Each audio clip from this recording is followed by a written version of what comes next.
What's going on, guys? B Scott here with you on today's show. We got your running back sit starts heading in to week number 13. I'm going to go through a lot of the running backs, tell you which ones I love, which ones I like to be starting this week, possible stream options, and then obviously some sits. So keep it locked and loaded right here at the first four downs.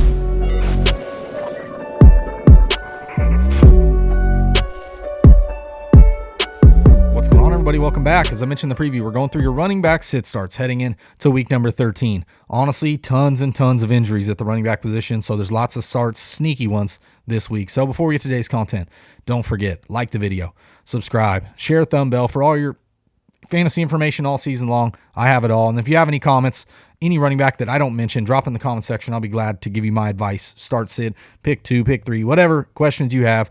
I'll give you, to the best of my knowledge, my advice on what you should be doing heading in to week number 13. So let's start at the top. The way I like to do it is rattle off just your top 10 must starts, guys that I pretty much have ranked as a top 10, not necessarily exact order, but my top 10 running backs. Then I got some starts and some sits. So first off, Jonathan Taylor, nothing short of outstanding. Been great. They didn't even try to run the football last week until one drive in which Taylor just carried the team all the way down the field and scored a touchdown. Week before that, you saw it, 5 touchdowns against Buffalo Bills. He's at the Houston Texans. He's probably going to rush for 300 yards and 6 touchdowns. I mean, that's just given the matchup. So you're obviously starting him. Austin Eckler at Cincinnati Bengals. Been playing very well. Actually hasn't had to carry a huge workload. They've honestly just utilized them between the 20s, and it works because the offense is so explosive. And he's getting the touchdowns. So at the Cincinnati Bengals, you got to be firing him. Joe Mixon, on the flip side of that coin against the Los Angeles Chargers, I want to say had a touchdown or two in like 5-6 straight games. Just playing very, very well. Very good football. Top 5 back. You're starting him. Good spot here. Los Angeles Chargers give up a ton of fantasy points to the running back position. So Najee Harris looking to bounce back here. You've seen his target share kind of dip down. Ben Roethlisberger's been hitting Deontay Johnson a lot on those short and intermediate passes. The offense as a whole for the Pittsburgh Steelers has really kind of struggled, especially over the last few weeks, and you saw it last week. It kind of came to a head. The Cincinnati Bengals, not good. So I still like Najee Harris as a start, obviously, just the volume and touchdown upside. They're playing the Baltimore Ravens. Tough defense-ish. They play good in spots, but, it is a divisional game, so I would still be leaning towards starting Najee no matter what. Leonard Fournette, or should I say 4-touchdown Fournette, at the Atlanta Falcons this week. Another great spot here. Leonard Fournette, just imagine this, 4 touchdowns last week. I want to say, full season in which he finished as the top 12 running back for the Jacksonville Jaguars, had 3 touchdowns on the season, and he had 4 on Sunday. So Leonard Fournette, smash spot here. Honestly, one of the best waiver wire pickups of the season. Except for this other guy that I'm going to mention next, that's going to be Cordero Patterson on the flip side of that coin. Probably the waiver wire king. An honest, start it, set it and forget it, running back, borderline 1-2 every single week since he's been showing flashes of greatness, and he's played outstanding considering how old he is and everything he does for the Atlanta Falcons offense. But they're playing the Tampa Bay Buccaneers. Kind of a tough spot here, but Cordero Patterson gets it done in the pass game. You got to be firing him. There's no way you can sit Cordero Patterson. He's been great. So another guy I love, Antonio Gibson, facing the Las Vegas Raiders on the road. Good spot here. Las Vegas giving up, I want to say, their bottom 5 against fantasy points to the running back position. So you like Antonio Gibson's outlook. Coming off a game in which he had 36 total touches, 29 rushes, over 100 yards, had the 7 receptions, and J.D. McKissic. Honestly, Dylan probably with a little bit of a neck placed in the concussion protocol today. So more than likely looking really iffy to go against the Las Vegas Raiders. Missed practice as well. So Antonio Gibson is honestly an RB1 this week, in my opinion. Should have some huge upside here. Elijah Mitchell, you got to be firing him. The man is a stud. He's absolutely killing it when he's on the field. 133 rushing yards and a touchdown on 27 carries against the Minnesota Vikings last week. He's at the Seattle Seahawks. Another good divisional matchup in which you've seen what they just did with Antonio Gibson on Monday Night Football. You're firing Elijah Mitchell. Set it and forget it. James Conner at my 9 spot right here at the Chicago Bears. James Conner, 5 straight games with a touchdown. And the Chicago Bears, their defense has really been reeling with injuries. I get it, they play a little bit better against the running back position, but with Kyler Murray hoping to return this week, that just bodes well for that running game in James Conner. So you're obviously starting him, in my opinion. He's a top 12 back this week, considering some of the injuries to the higher-up guys. And then I'm going to have Zeke in my 10 spot, just round out my 10.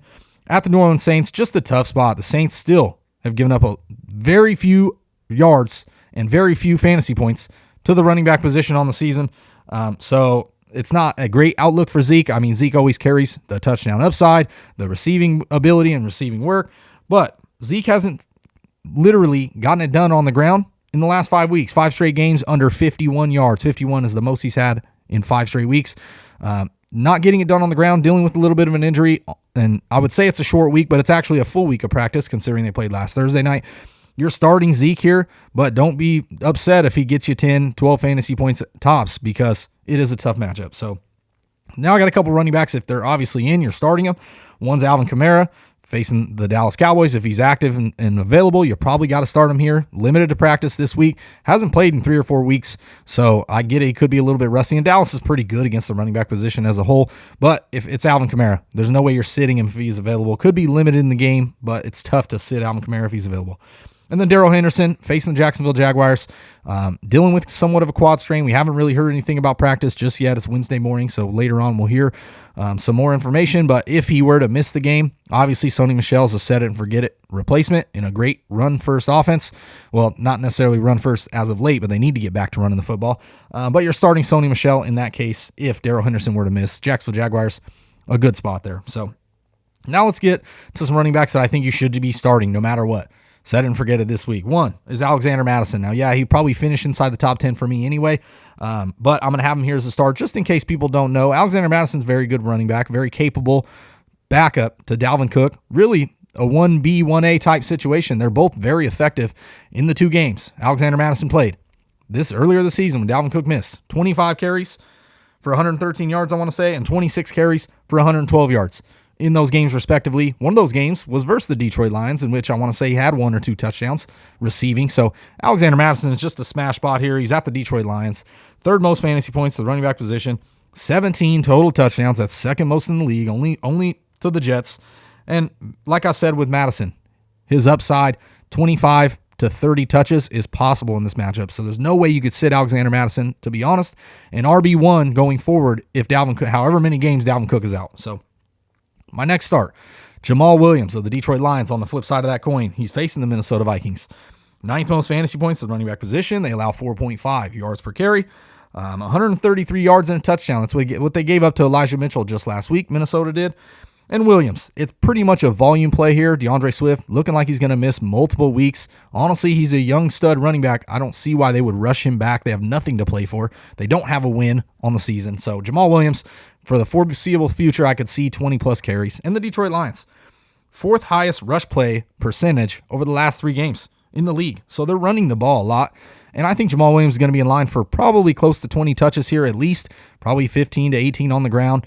That's the only way they can be effective and keep Minnesota's offense on the sideline because they're so explosive is going to be through the run game. Now, yes, they're probably double-digit point dogs, and they're probably going to lose big here. But Jamaal Williams has the potential, if he can find the end zone, because he hasn't in a few weeks, just last week with Swift, however many plays Swift actually played, Williams still finished with 15 carries for 65 yards and then 5 catches for 18 yards. So he can get it done in the pass game as well. So his game script is not dependent on his play is not dependent on the game script. So Jamaal Williams, I'd be starting him here, probably a lower end RB2, but if he can get a touchdown, he'll see some upside here. So I would be firing Jamaal Williams.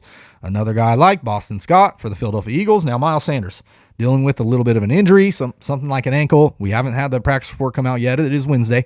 So obviously, if Jordan Howard and Miles Sanders are both active, Boston Scott, I wouldn't be starting. I'd probably be firing both Jordan Howard and Miles Sanders because they face the New York Jets. They're at the New York Jets. Give up the most fantasy points to the running back position by far. 21 touchdowns to the running backs. That's the most in the league. And Boston Scott, even with Miles Sanders or Jordan Howard as the starting running back, Boston Scott was still seeing 10-plus carries. He's had 10-plus carries in 4 of his last 5 games. Philly has the highest running percentage, play percentage, in the NFL. And over the last 3 or 4 weeks, they are the highest for sure. So you got to get Boston Scott in your lineup. 15 carries, 64 yards and a touchdown just last week against the Giants. And now this week, like I said, it's just a smash spot. So if Miles Sanders is active and Jordan Howard were to miss, I'd be starting Miles Sanders and Boston Scott. If Jordan Howard is active and Miles Sanders is inactive, I would still be starting Boston Scott here. I'd be starting 2 running backs against the Jets. They're just that bad. And Philly's looking to rebound in a big way. So my last start of the week is Matt Breida. He's facing the New England Patriots. Now, yes, on paper, it doesn't look pretty. The New England Patriots, very good against the running back position, only giving up, I want to say, 4 touchdowns on the season. But the 4th most rushing yards allowed to running backs, they do allow 4.6 yards per carry. And They allow the third most receiving yards to running backs. So they do give up a lot of yards and a lot of plays. They just don't give up the touchdowns to the running back position. Matt Breida, you've seen his carries uptick and uptick every single week.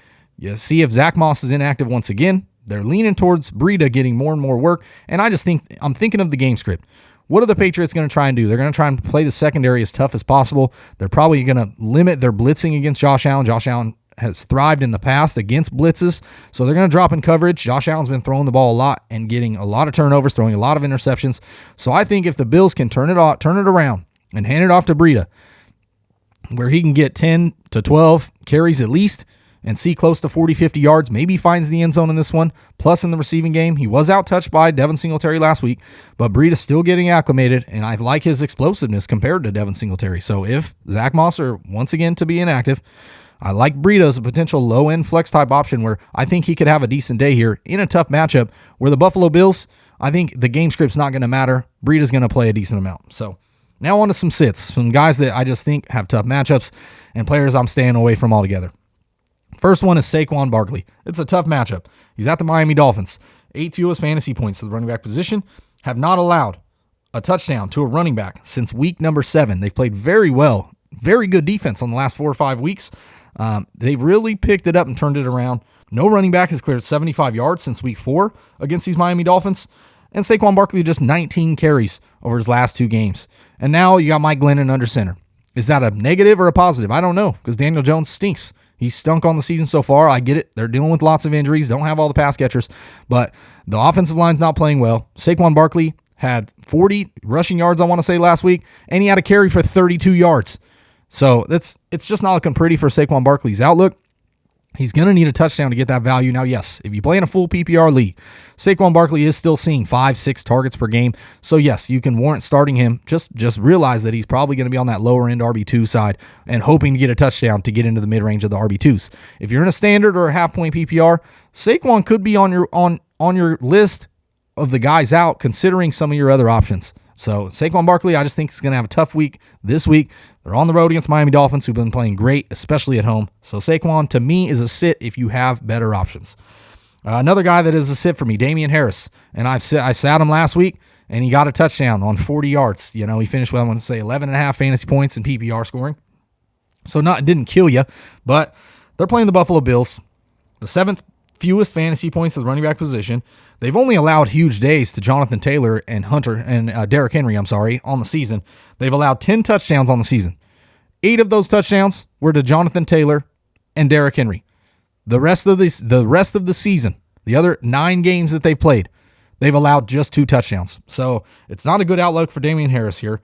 The Buffalo Bills have allowed only 2 running backs to clear 70 yards, and once again, that was Jonathan Taylor and Derrick Henry. And Harris, he's touchdown-dependent flex at best. 21 carries over his last 2 games. 10 carries 2 weeks ago, I want to say. 11 carries last week, something like that. Maybe vice versa. Either way, since Ramondre Stevenson's really taken over the backup role, they split this backfield down the middle. And there's talks about, they still like Damien Harris at the goal line. And I just think the game script and the way the plays lay out, it determines what running back is in at the potential time for a touchdown. If Harris is gashing him and he's got to come out for Stevenson because of a break or whatever else, it's irrelevant, in my opinion. No one's out-touching each other. They're playing equal snaps pretty much, almost right down the middle.